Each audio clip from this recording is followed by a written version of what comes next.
காதலர் தின வாழ்த்துக்களை தெரிவித்த விக்னேஷ் சிவன். இயக்குனர் விக்னேஷ் சிவன், நயன்தாராவுடன் இருக்கும் புகைப்படங்களை பகிர்ந்து காதலர் தின வாழ்த்துக்களை தெரிவித்துள்ளார். உலகம் முழுவதும் காதலர் தினம் இன்று கொண்டாடப்படுகிறது. தன்னுடைய மனதுக்கு விருப்பமானவர்களிடம் காதலை வெளிப்படுத்தி அன்பை பகிரும் நாளாக காதலர் தினம் அனுசரிக்கப்படுகிறது.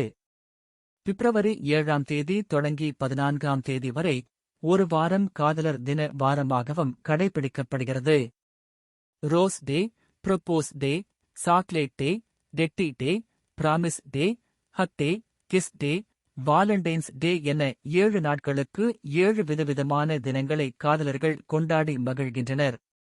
காதலன் காதலியிடம் ரோஜா பூ, மோதிரம், கிரீட்டிங் கார்டுகளை கொடுத்து தன்னுடைய காதலை வெளிப்படுத்தும் வழக்கம் காலம் காலமாக தொடர்ந்து வருகிறது. தமிழ் சினிமாவில் முன்னணி நடிகையாக வலம் வருபவர் நடிகை நயன்தாரா. இவரும் இயக்குனர் விக்னேஷ் சிவனும் கடந்த 2021ஆம் ஆண்டு ஜூன் 9ஆம் தேதி காதல் திருமணம் செய்து கொண்டனர். இந்த நிலையில் இயக்குனர் விக்னேஷ் சிவன் நயன்தாராவுடன் இருக்கும் புகைப்படங்களை இன்ஸ்டாகிராம் பக்கத்தில் பகிர்ந்து காதலர் தின வாழ்த்துக்களை தெரிவித்துள்ளார்.